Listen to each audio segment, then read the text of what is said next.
Good morning, everyone. Welcome to the 20th Annual Dr. Podoll Memorial Lectureship in Adolescent Medicine. Today, Dr. Schickler will be introducing Dr. Podoll, and at this time, I'll have him take it away. Thank you so much. Well, hi, everybody. Welcome to the Dr. Elliott Podoll Memorial Lectureship.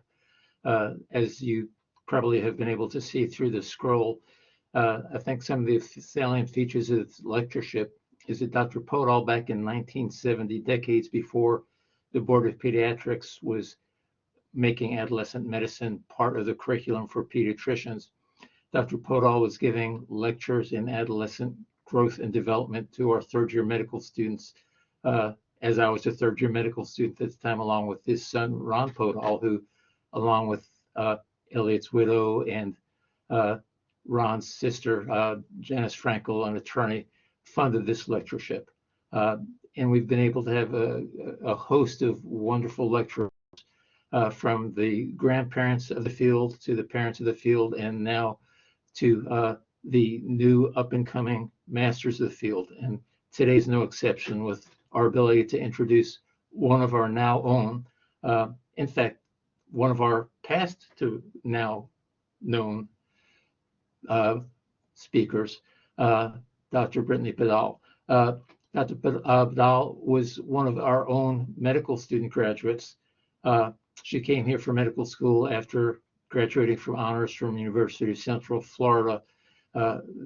And after she finished medical school here, she went down to Florida again, this time to do her residency in pediatrics at the Johns Hopkins All Children's Hospital. With success there, she became bicoastal. She received awards for humanism and for the continuing continuity clinic resident of the year award during her residency, but she was accepted into the prestigious fellowship in adolescent medicine at UCal San Francisco, where she again excelled, with a focus on more than general adolescent health, an interest in promoting medical education in adolescent medicine, and focusing on eating disorders, reproductive health issues, gender diversity issues, as well as adolescents with substance abuse issues. Today, she's going to give us a talk about a problem that has become more and more evident in the adolescent group, especially in the post and present pandemic era. And I'll take no more of Dr. Podoll's time and look forward to hearing her talk. Thank you so much, Dr. Schickler, for that introduction. I'm very excited to be chatting with you all today. As Dr. Schickler noted, I have a lot of interest within the adolescent medicine field, but I'm excited to be back in Louisville and to bring and build some additional clinical services to better serve teens in our community. So today, as Dr. Schickler mentioned, we are going to be talking mainly about disordered eating in adolescents. Going over some of the changes that we have seen during the pandemic, and really things for you all to be aware of, depending on kind of what clinical setting that you might be working in. So today we're going to talk a little bit about, we'll talk about the types of eating disorder diagnoses. We'll also describe a little bit the prevalence, specifically of anorexia or nervosa.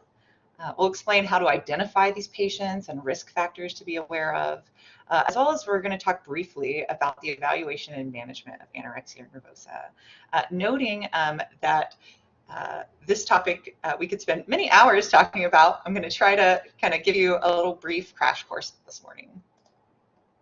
So really, what is an eating disorder? Eating disorders are really serious conditions that are related to persistent eating behaviors that are negatively impacting health. This may be in the terms of both mental health and the ability to function in areas of life. We also think about how it's really, as physicians, how that's impacting, especially adolescents, their ability to grow, thrive, and be active in their lives. The three most common eating disorders that we learn most about in medical school, and we talk most about, are anorexia nervosa, bulimia nervosa, and binge eating disorder. As some of you may be aware, there are some additional diagnoses, including ARFID, which is avoidant restrictive food intake disorder. We will not be spending too much time talking about those today. Instead, I wanted to focus on these three.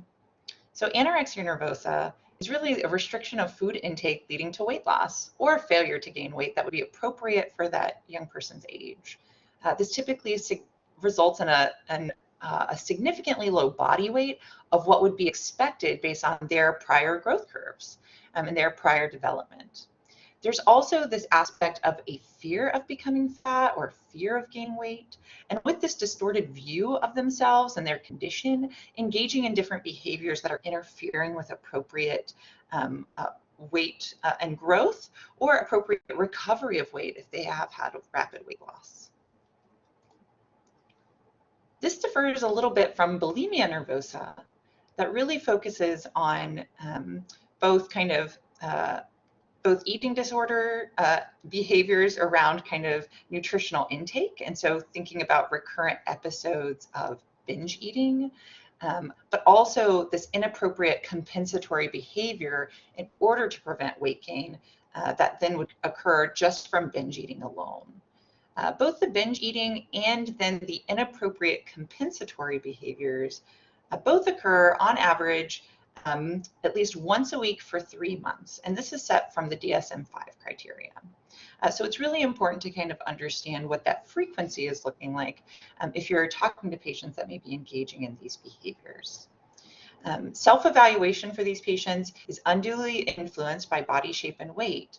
And it's important to note that something like bulimia nervosa does not occur exclusively during episodes of anorexia nervosa.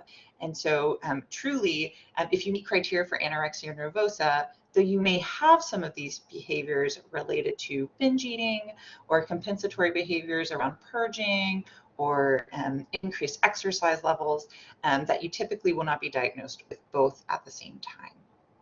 I would like to note here, just for your all's awareness, there is a risk for patients that have had a history of anorexia nervosa later on in life to be diagnosed with bulimia nervosa or engage in some of these behaviors. Though today, most of my talk later on, we're going to focus mainly on anorexia nervosa, I would also like to highlight that bulimia nervosa likely goes significantly underdiagnosed, just given that these patients typically, when we look at their growth curves, we don't see these big rapid weight changes or weight loss. And so we are not always prompted as clinicians to be asking some questions around eating behaviors that actually may in fact be disordered. And the last one I wanted to talk a little bit about is binge eating disorder. So again, this differs a little bit from bulimia in the set that this really is just discrete episodes of binge eating without those compensatory behaviors. And per the DSM-5, binge eating episodes are associated with 3 or more of these following kind of 5 criteria. So patients will endorse eating much more rapidly than normal, eating until feeling uncomfortably full, but also eating large amounts, even when they're not feeling physically hungry, or they will continue to eat even once they are feeling full.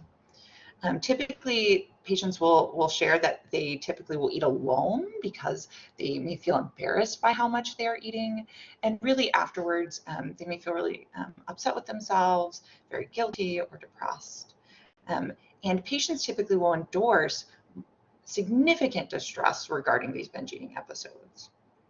To really fit criteria for binge eating disorder, these episodes need to occur on average at least once a week for at least 3 months.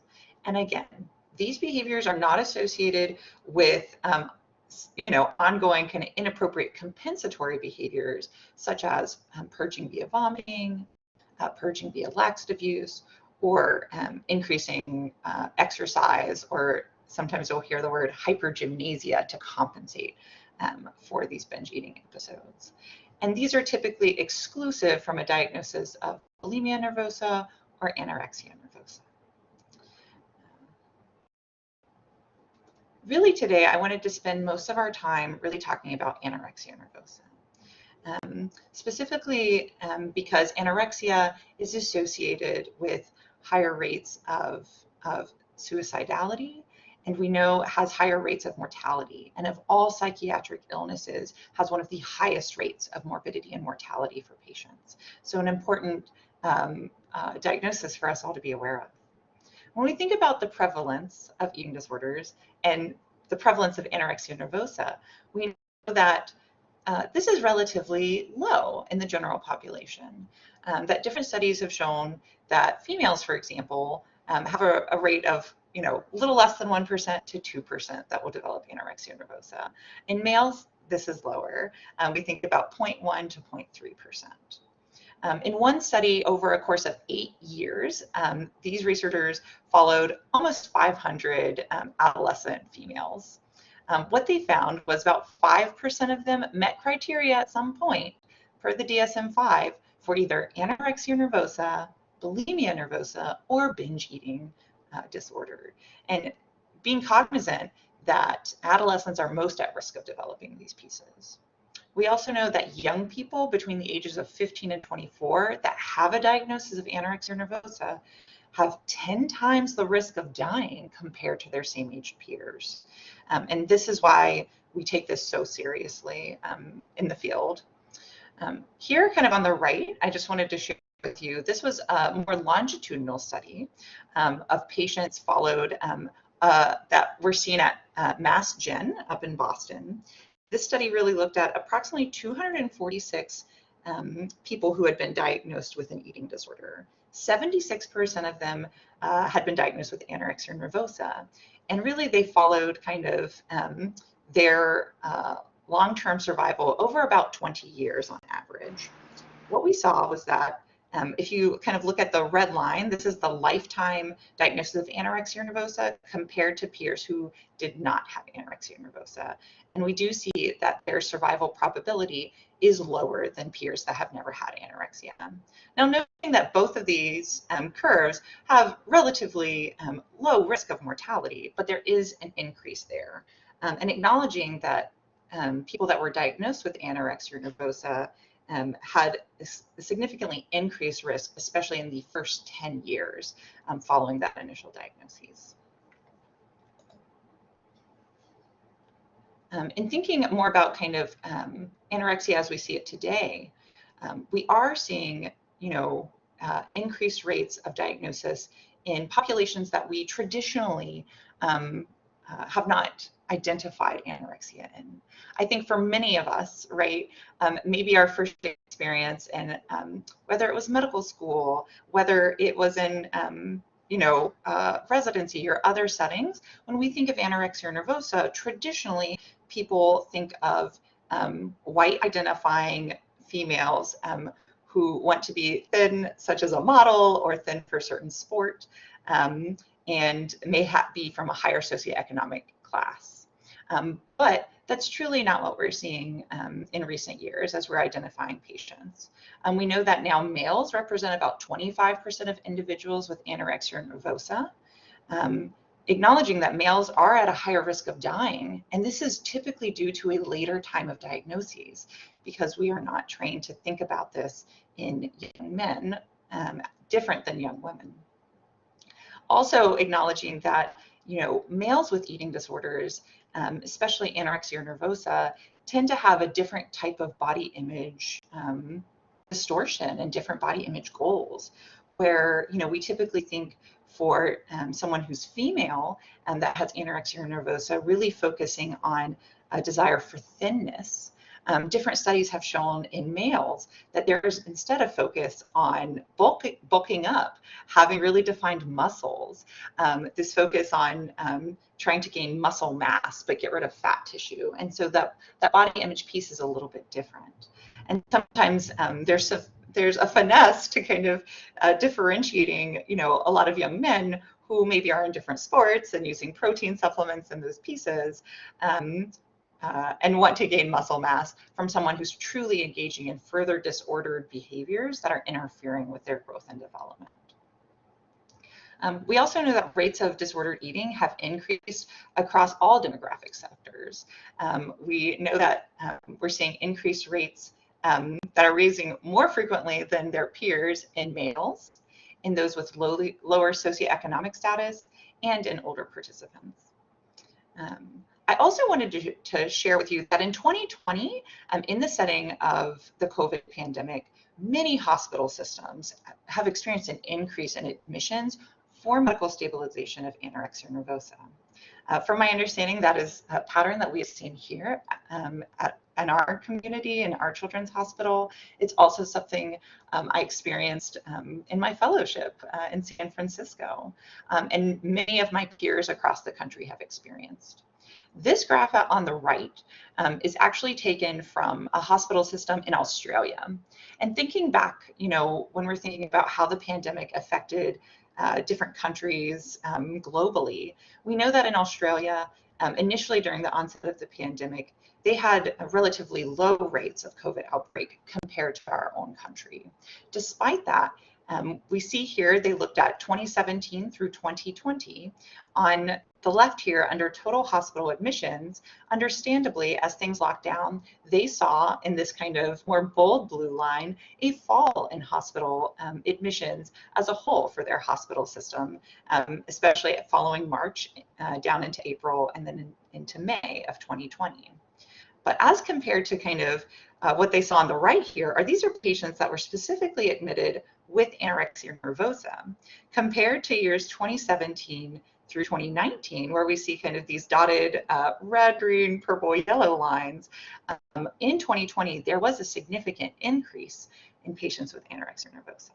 And so I really just wanted to highlight that here because we are seeing it in our community, but we are also seeing this trend globally. And I think it speaks to, as we talked about the risks of mortality, why it is so important to pick these patients up early. And thinking about that, let's talk a little bit about outcomes. So we know approximately 5% of individuals with anorexia nervosa die from their disorder. Half of these deaths really occur as a result of suicide. And so that's really where the mortality risk lies. About 7 to 11% of females and 2 to 4.5% of males report at some point that in the previous year they used diet aids, laxatives, they induced vomiting to lose weight or avoid gaining weight. And so while this may not meet criteria for the DSM-5 on one of these diagnoses, these disordered eating behaviors, which is sometimes what we call it, puts them at risk of medical complications and puts them at risk of further development of behaviors that then may meet a DSM-5 criteria. And so I think, asking about these things can be really helpful. And we're going to talk a little bit about some tools you can use in your office. When thinking about kind of, specifically anorexia nervosa, let's talk about some risk factors for you to be aware of and kind of how best to identify some of these patients. So we know that there are some biologic risk factors that we've seen, and I wanted to share some of that with you today. We know that people that have a close relative with an eating disorder, especially a first-degree relative, are at increased risk of developing an eating disorder. Also, there is some risk associated if they have a close relative with an underlying mental health condition and how that may put them at risk as well. There's typically a history of dieting, which again, remembering adolescents, for the majority of adolescents, dieting is pretty inappropriate, right? This is a period of growth. This is a period of development. We know they have increased caloric needs, increased protein and calcium needs. And so while dieting is normalized as part of our culture, this does put them at risk. And many patients will say that at the beginning of the onset of their anorexia nervosa, it did begin in the setting of, oh, I wanted to get healthy, I wanted to lose weight, and I started dieting in different ways. And we don't fully understand why, because many people will diet and not develop anorexia, but for some people, those behaviors then become more obsessive and really lead to these really intense eating disorder cognitions and beliefs, and it's a cycle unto itself. and they will kind of share that history. We also think about people that have kind of a relative negative energy balance. And so that may be someone who is an athlete and says, you know, I was trying to kind of tone up for my sport or lose weight for my wrestling team or whatever that may be. And they're operating at a relative negative energy balance where they're burning more than they can. And then this also kind of may trigger them to engage in further disordered eating patterns. We also know that there is a risk with individuals with type 1 diabetes. You can see more clearly in females, but in one study, they looked at kind of, as we sometimes call it, diabulimia, which is not an official DSM criteria or diagnosis, but with type 1 diabetes, finding that about 25% of females with type 1 diabetes will then engage in disordered eating behaviors and are at risk of developing anorexia nervosa. There's also some psychological risk factors. You know, we think about, you know, young people that identify as perfectionists or perfectionism, a history of some body image dissatisfaction, those with an underlying history of an anxiety disorder, and kind of what's described as behavioral inflexibility that really kind of have somewhat rigid thinking.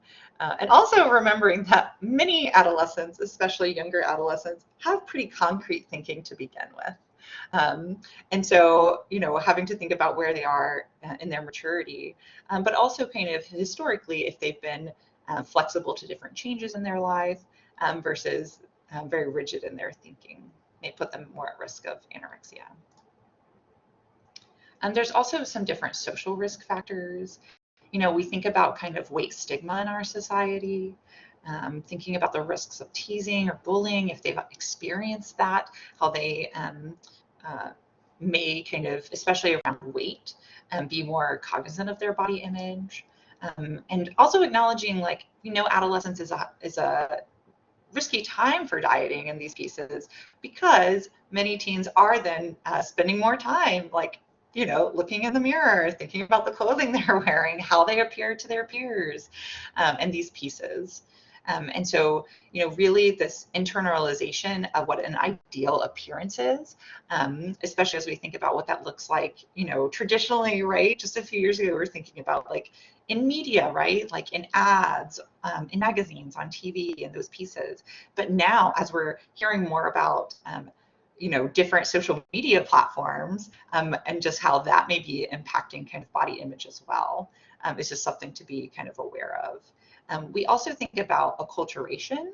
So in different studies looking at immigrants who have immigrated to this country and thinking about how the body image expectations here may be different from kind of where they're moving from, and how, you know, in having the goal to try to, you know, be a part of kind of society, be similar to their peers, how that pressure may affect kind of their own weight image. And then, of course, you know, thinking about people with limited social networks that don't have good support systems may be more at risk of engaging in these behaviors. And there's also a thought around historical, generational trauma, and kind of what that has looked like for people of their background, you know, or people of color, and how that trauma kind of carries forward and may put them at risk of disordered eating behaviors. So in thinking about that, let's talk a little bit kind of evaluation for these patients. Because what I'm describing here is these patients really do need to be identified so we can kind of get them on the path forward. So I thought today we'd talk a little bit about just an outpatient case. This is a case of not a real patient, but I think an important aspect to kind of walk through things you might encounter in your different clinical settings. So we have Stephanie, who's a 17-year-old senior who presents for her annual well child check prior to leaving for college. Really common, especially, you know, in the summer months and the fall. Her mom accompanies her to the exam room and seems to be a bit anxious. Stephanie reports she feels great. She's doing wonderful. She has no concerns. But on a review of systems, a different picture starts to emerge. You notice that you're looking at her growth, and she started losing weight about 4 months ago. And she shares with you, well, I started losing weight because I really wanted to be healthy. She reports that she feels cold pretty frequently. She's noted some hair thinning. Sometimes she has a headache. Her last menstruated was about 4 months ago, when previously she was having menses about every 30 days. She denies any significant cardio or respiratory symptoms today. When you kind of ask about exercise, she reports she runs about 5 miles a day, and she also has a routine of doing about 250 abdominal crunches in her room after dinner. She kind of states, well, I'm eating 3 meals a day, when you kind of ask her what nutrition looks like. This is when her mom jumps in. And it says, you know, Stephanie's been dieting for the past 4 months, and my husband and I are very worried about her. And this is not uncommon, that if you ask a patient, even with significant weight loss, their anorexia really feels okay with how things are going. Remembering that anorexia nervosa is somewhat of an ego-syntonic disorder. And so unlike anxiety and depression that are ego-dystonic, where people identify there's something wrong, I don't feel like myself, I want help, that's not always true in patients with anorexia nervosa. And so this is where you'll hear parents saying, well, they were wearing a lot of layers and I couldn't see what their body was looking like, and they're doing different things to try to hide the behaviors that they are engaging in. When you look at her growth curve, you note that Stephanie has lost about 14 kilos from her weight previously of 58 kilos just a year ago at her last well-child visit. Her height has remained the same in this time. And she says, you know, because her mom is like, I'm worried about her, she's been dieting. She says, I feel fine. I like the way I look now. I don't like all those dishes my mom cooks. They're full of oil and butter, and I want to eat healthy. And you notice Stephanie is wearing some pretty baggy clothes, but appears thin otherwise. So you kind of take a look at her growth curve and her vitals, and you see kind of, you know, prior to, you know, today's visit, you know, she was kind of hanging around the 50th percentile or so for BMI. And then since you last saw her, she's had this rapid drop, now down to the 5th percent or so. So you look at her vitals, and there are a few things that kind of worry you. You kind of notice her blood pressure is 95/55. Her resting heart rate today is 53 beats per minute, respiratory rate of 18, and a temperature of 98. In knowing these things, we're going to talk a little bit about kind of medical stability and what that looks like. But I wanted to highlight some potential physical exam findings that you may appreciate during your visit. And so, you know, on vital signs, some characteristic features of anyone who's had maybe rapid weight loss or is having severe malnutrition with those physiologic changes, you can see bradycardia, hypothermia, and hypotension.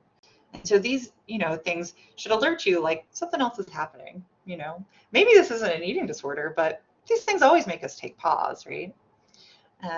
Other things that may come up is someone may come into your office for an acute visit after fainting or dizziness, you know, and I think it's important to understand with this, you know, a syncopal event, vasovagal, or is this because they're not eating? Have they rapidly lost weight? We know that orthostatic changes can be something we frequently are looking for and can see in malnutrition and in anorexia. And so in my office, I typically will get a blood pressure and a pulse, both in the supine and standing positions to look for this. When you're really thinking about interpreting their heart rate and risk of bradycardia, I think it's important to consider they be relatively dehydrated, have they recently had a caffeinated beverage, which can artificially increase their heart rate. Typically in these patients, you're going to see their weight percentile is significantly below their height percentile and have that relatively lower BMI from where you would expect them to be. You may see some bony prominences because of that lack of subcutaneous tissue. I also wanted to highlight here, we talk about lanugo, and so here on the right, in this picture, you can appreciate this kind of fine kind of downy hair that's covering different aspects of the body. And this is a compensatory kind of development for the body to try to stay warm in the setting of malnutrition. They also may complain to you that their scalp hair has been thinning or dull, and also highlighting that patients can experience collagen effluvium, and so that stress reaction, even in the setting of refeeding, can happen with hair follicles, and typically will get better as their weight and their nutrition improves. And then really looking at their extremities and fingers, you may see that their hands are pretty cold to touch, maybe thin, might be a little bluish in appearance, just due to some decreased kind of circulation.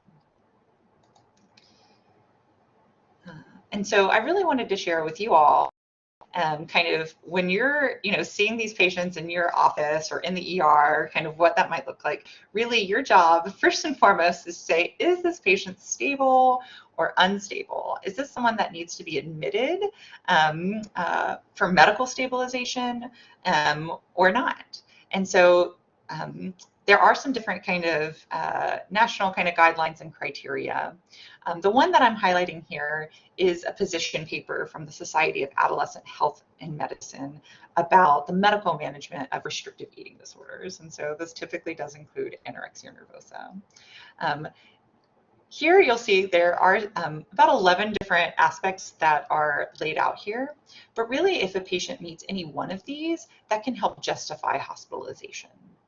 This is where it is helpful, I think, in the office sometimes to obtain orthostatic vital signs in at least 2 positions. And I myself will just do it in, again, the supine and standing positions. And if a patient meets these criteria, I think it's appropriate to consider if they need to be sent in to be stabilized. Ones that I tend to kind of really hang my hat on is number 5 here, really looking at physiologic instability. And so that's when we talk about significant bradycardia. And so during the daytime, a heart rate less than 50. It also highlights here a nighttime heart rate of less than 45. You're typically only going to pick this up once they have been hospitalized. Looking at hypotension, so less than 90/45. This is a little bit different than the American Psychiatric Association, but similar ranges for hypotension. Hypothermia is another one, as well as kind of that orthostatic tachycardia, so an increase in pulse or a decrease in blood pressure. The other things that you always want to think about hospitalizing for is significant electrolyte disturbances, if they have really severe hypokalemia or hypophosphatemia, or if they've had significant water loading features, are they significantly hyponatremic? Briefly, I also wanted to talk about kind of inpatient stabilization and some of the approaches to that. Many of you may have heard or have some experience with refeeding syndrome. And so when we think about inpatient stabilization, we're really thinking about what are these patients' risks for developing refeeding syndrome? And so, acknowledging that, we have a really cautious approach because we want to decrease any risk of refeeding. And refeeding syndrome really is related to a good electrolyte and fluid shift that then can progress to really serious consequences, including cardiac arrest and death. And that's why we take this so seriously. Here kind of, on the left, you can appreciate that, if someone's coming in with starvation or malnutrition, thinking about what's happening for their liver and their body, right, that they're in gluconeogenesis and protein catabolism, with kind of overall being malnourished, they're depleted of proteins, fats, minerals, vitamins. And then in refeeding, we're giving their body back nutrition, right, which is what they need. But with that, we're now, asking their pancreas to secrete insulin, leading to kind of both protein and glycogen synthesis. And so their body is asking for more glucose, and it's really asking for some of those electrolytes, mainly potassium, magnesium, and phosphorus, that it needs to perform essential functions. But because they've been malnourished, they don't have the same storage levels of those. And that's when these patients are then at risk of hypokalemia, hypomagnesemia, and low phosphorus. And that's really what can then lead to some of these dangerous fluid and electrolyte shifts. Typically in the hospital setting, as some of you may know, you're really going to be seeing this in days 3, 4, and 5 of refeeding. It typically is not going to present in the first day. And so important to just kind of be aware of as you're following these patients in the hospital setting. The standard of care here in the US has typically been lower calorie refeeding, beginning at about 1,200 calories per day and kind of increasing slowly over time. In recent years, more centers have moved towards starting higher calorie, about 1,400 calories per day. I did want to share with you all a little bit of the approach that I had back in San Francisco and some of the studies you may read about inpatient stabilization. Here I just wanted to highlight what's called the STRONG study. To preface, this study was at UCSF in San Francisco, where I did my fellowship, and part of a multi-center trial with Stanford in San Francisco, and led by some of my my faculty members. But really what this study looked at is patients that were ages 12 to 24 years of age who were hospitalized in our children's hospital for medical stabilization based on those stabilization criteria that were randomized either to a low-calorie refeeding or a high-calorie refeeding diet. Patients that had significantly low body weight, so if they were less than 60% of median BMI or had some other chronic disease factors or suicidality, were excluded from this study. With kind of patients that were at low-calorie refeeding, those patients were typically started at about 1,400 calories per day. And then part of our protocol was they would be increased by 200 calories every other day. So every 2 days, we would increase their calories to an anticipated goal based on kind of where we thought they needed to be based on their prior growth and metabolic factors. Another set of patients, the other half, was on a high-calorie refeeding. These patients were started at 2,000 calories per day and increased every day by 200. So we were a little bit more aggressive in feeding them. What we saw, as you can see here, is that patients that had high-calorie refeeding had improvements in their mean heart rate quicker, had improvement and a change in their percentage of median BMI a little bit faster. And we know that patients that were on high-calorie feeding were medically stable faster, on average about 3 days earlier than their peers that were on low-calorie refeeding. As you're thinking about this, you're probably like, well, what about that risk of refeeding? That's why we do this in the first place. What we found were there is no difference in the incidence of electrolyte disturbances during inpatient stabilization, which is reassuring. This is saying that we can be more aggressive in treating these patients because there's no difference in refeeding syndrome risk. And, you know, thinking about this decreases their length of stay. If we can get them into that next stage of treatment faster, this is huge. If we can get them out of the hospital, medical hospital setting sooner, this is also thinking about cost saving. And on average, with this shorter length of stay, this saved patients about $5,500. And so just an important piece to kind of think about where the treatment of eating disorders and anorexia nervosa is moving towards. So thinking back to kind of our patient staffing, if you're in the kind of the outpatient setting, or, you know, you're trying to think about, is this anorexia nervosa? It's always really important to remember that eating disorders are a diagnosis of exclusion. So really, it's important to make sure you're not missing any other organic etiologies of weight loss, other things that might be coming up for this adolescent. You know, could we be missing new onset thyroid disease, or cancer, or an inflammatory bowel disease, celiac? What about new onset diabetes or HIV? And so some of the screening labs I would recommend is getting, you know, a CBC, some electrolytes, you know, ESR, TSH, and then based on kind of your own clinical judgment, what other pieces might be helpful. Really kind of outpatient management is focused on medical stability, right? So that's going to happen in medical clinic. Maybe that's your primary care clinic, maybe that's my adolescent clinic, but really thinking about frequent weight and vital checks to be sure that this person is medically stable to continue their outpatient treatment. And really, the majority of treatment is going to happen in the psychologic or therapy setting.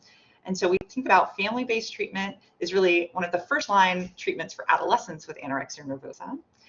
But, you know, depending on that patient, they may need an intensive outpatient program, they may need residential, or they may need some other forms of treatment as well. The goals are really weight restoration. And for people with a uterus, females, we think about resumption of spontaneous menses.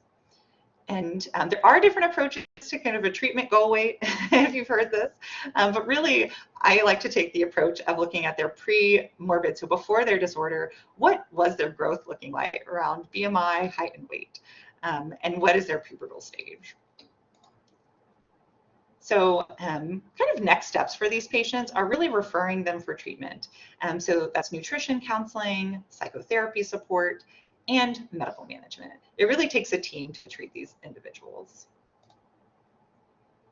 Kind of thinking about long-term outcomes, we know that about 50% of, in one study, young women with anorexia nervosa will improve significantly. About a quarter will do poorly and continue to struggle with their disorder. And in another quarter will have somewhat of an intermediate outcome. So they may be medically stable, but still have some cognitions or some behaviors. We know that following admission for medical stabilization, full recovery was evident for about 75% of patients over the course of 80 months. That's a long time. This disorder, truly, we talk about treatment over the course of about a year or so. Again, in this study, they saw a partial recovery in 10% of patients and a chronic course in about 14. Poor prognosis is associated with later onset. They're older when they're diagnosed, a longer duration that their eating disorder was going on for, lower weights, if they have a history of premorbid obesity, some dysfunctional family dynamics, if there's dual psychiatric diagnoses there, and we know vomiting and laxative use behaviors are harder to curb.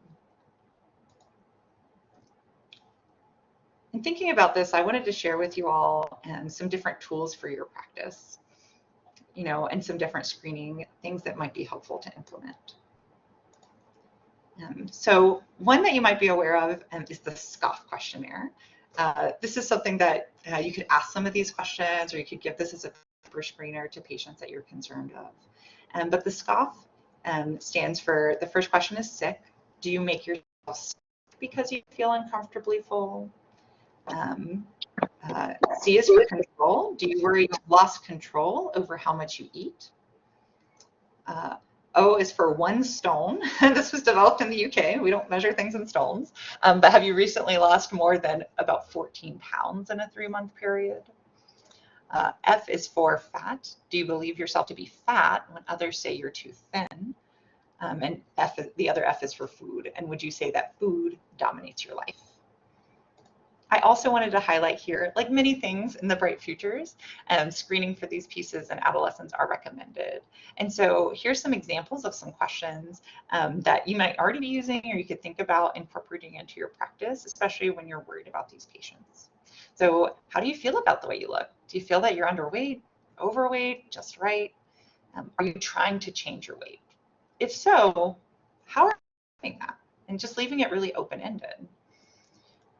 What do you usually eat and drink in the morning, lunchtime, in the afternoon, in the evening, between meals? Trying to get a sense of what, when they say, well, I'm eating, like, what does that actually look like?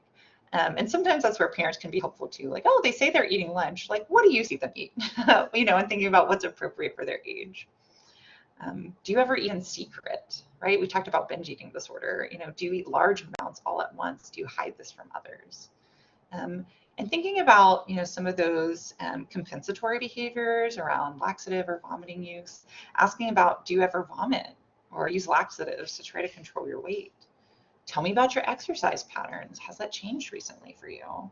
Especially, if we're looking at their growth curve, as we're all trying to do in pediatrics and seeing rapid changes, I think it's always important to ask these questions. And also kind of highlight that, especially in Kentucky, where we do have high rates of obesity in our community, thinking about, as we're providing weight management and obesity counseling, thinking about what's appropriate for that adolescent's body. If we see that they've lost weight, I think an important follow-up is always to say, like, oh, how are you doing that? And do those behaviors sound appropriate, or are there inappropriate things happening? Because we know that those patients, if they lose weight really rapidly, may also have some of these physiologic instability issues that we've been highlighting today. And patients that have a history of obesity and go on to develop things like anorexia nervosa are caught later because their weight number as a whole didn't look significantly low or concerning earlier during their disease process. So I know we've talked about a lot today. I just wanted to say thank you so much. I'm really excited to be here. I'm happy to collaborate on these types of cases, these questions, these patients, as well as other services that I can offer adolescents. This is the clinic phone number that you can provide to patients if you're ever interested in having them come see me or making a referral. My clinic is kind of located downtown at the Novak Center within General Pediatrics. And this is my email, so please feel free to kind of reach out anytime you have a question or if there's anything I can assist with. I'll kind of pause here for questions and try to give us some time to answer any questions you guys might have today. And I just wanted to highlight some of my references here. And thank you so much.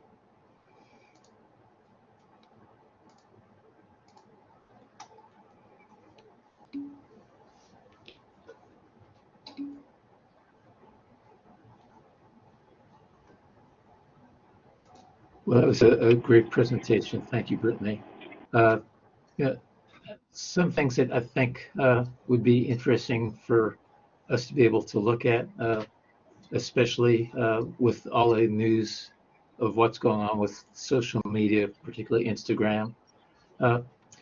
It'd be difficult to ascertain because of location of patients, but I wonder if there's a difference in what we're going to be seeing in patients who live in regions where they don't have broadband and don't have access to Instagram and Facebook, to be getting dissatisfied with how they don't match up to photoshopped images of their, alleged peers. It'd be interesting to know if that compares differently to people in areas where they do have easy access to social media through the internet. Yeah, I think you highlight a really very hot topic and a very interesting point, in thinking about even globally when we think about the access to those things. And I feel like all of us have probably recently heard in the news, you're right, about social media, and especially just this week with the inquiries in Congress to Facebook or Meta, whatever they go by now, in thinking about their own studies showing kind of negative body image for young women, like teens on their social media platform. And I will share with you, some of you may be aware, but social media does, think about how it affects teens in lots of different ways, but specifically around eating disorders. We talk about pro-ana things that are out there. So pro-ana is pro-anorexia nervosa subcultures that are, especially on the internet, that are easily accessible on things like TikTok, Instagram, Facebook, and thinking about how that affects eating disorder pieces, and absolutely something I talk with parents about in patients that I'm treating, if that's part of their contributing to their disordered thoughts because they're looking at this all day. But even in the setting of like adolescent substance use, and how it's become easier because of social media for teens to access illicit substances and have negative outcomes. So I think there's a lot to explore there. Brittany, that brings me to another question that I think your presentation spurred when you were describing the features of binge eating. A lot of those behaviors are similar to people with alcohol and other substance abuse problems, drinking too fast, drinking past the point of fullness, shame and guilt in recognition of it. In your experience in San Francisco with a larger population, was there much comorbidities with substance abuse issues and eating disorders, or at least binge eating? Yeah, I think that's a really great question. We know that there is actually like a higher risk for people that have an eating disorder of comorbid substance use issues. And there's also kind of patients that I've had, interestingly, right, that in California that had like young adults with like chronic cannabis use that then would be referred to me for an eating disorder. And really, it's not that they were having a lot of eating disorder cognitions, as we talked about earlier, but their cannabis actually decreased their appetite and led to weight loss. And thinking about how these things intermingle. And so I always try to ask my adolescents that I'm seeing for any of these referral issues if there's some of these other behaviors happening, and especially in my eating disorder consults, asking at least about what their substance use patterns look like, because there is some association. It looks like, does maybe Melissa Curry have a question? I saw her hand is up. Yes, hi. That was a fantastic presentation. Thank you so much. I'm one of the child abuse pediatricians here, and I'm curious what your experience has been regarding medical neglect of patients with anorexia. We've had a couple now where in both cases it was their mother who apparently maybe had the eating disorder as well, or at least had some extremely unhealthy behaviors and, making comments. Like, for example, we had a patient who the patient's in the hospital for anorexia, getting medically stabilized, and mom makes a comment about somebody on the TV looking fat in front of her. But parents who are not willing to seek the care or to make the changes that are necessary in the child's environment, or engage in family therapy. We've diagnosed medical neglect in a couple cases. I'm just curious about your experience. Thank you. Yeah, no, these cases are always really complex, as you all can surmise. Unfortunately, right, as we talked about, sometimes there are different risk factors for patients. And so when parents or others in the family are struggling with their own eating disorder, it does make things that much more challenging. And in those cases, when patients truly are not getting the care that they need, we do think about kind of involving child protective services. And I take this very seriously. If I have a young person, even, if they're significantly bradycardic, in my clinic, and the parents really do not want to hospitalize them, I really talk about, like, it's really, they are medically unstable. And I never, as many, I always take a pause, when I'm getting legal authorities involved, but really, it is our job, right, to do what's in the best interest of the child.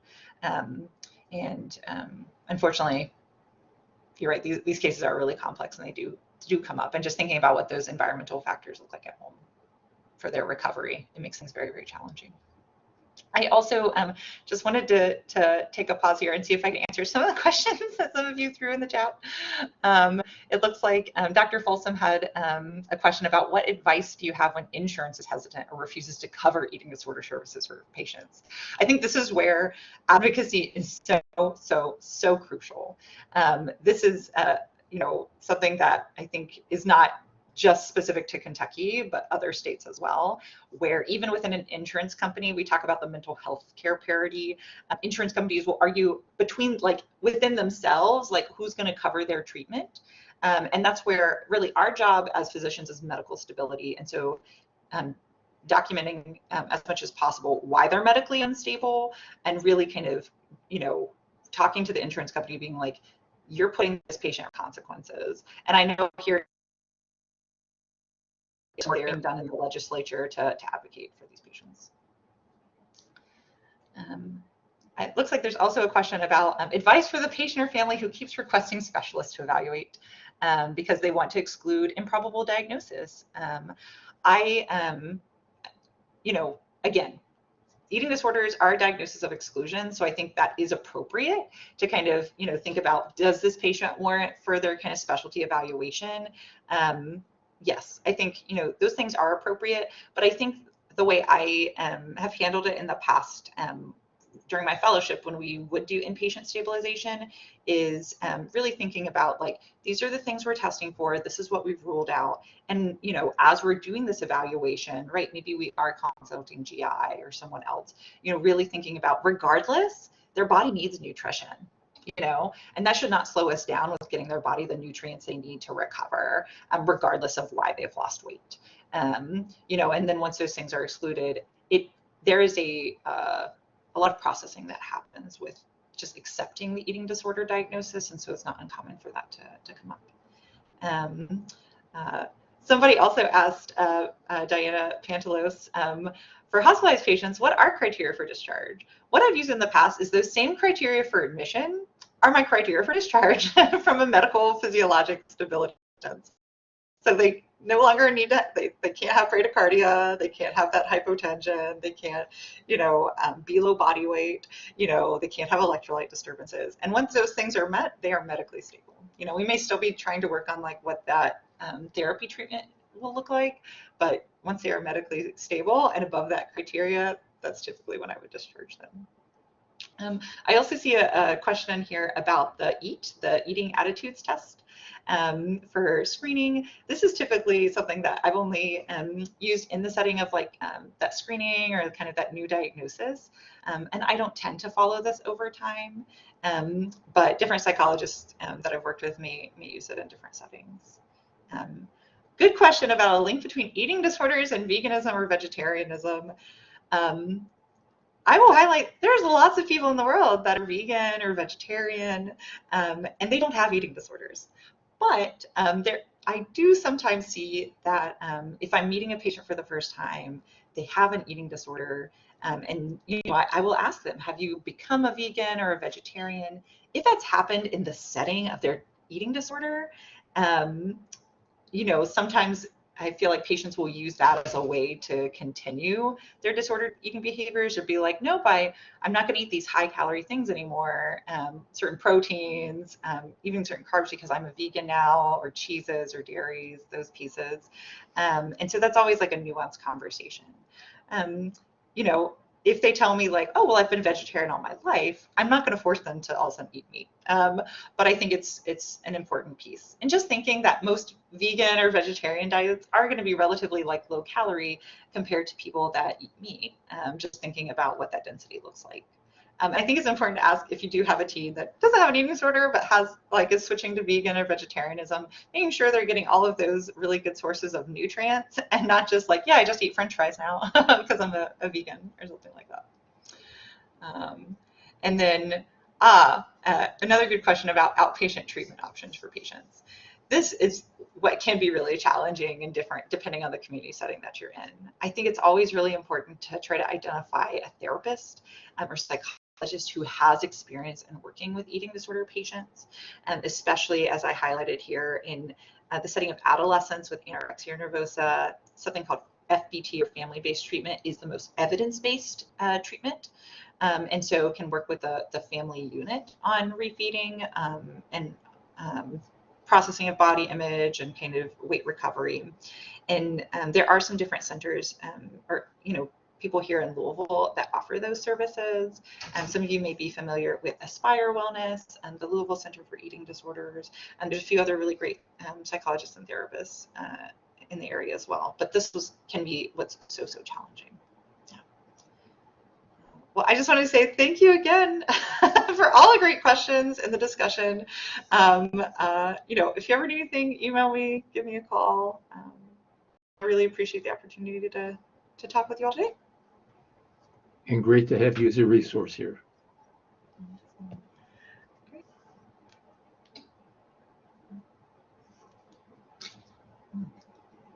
Awesome. Well, I hope you guys all have a great Friday.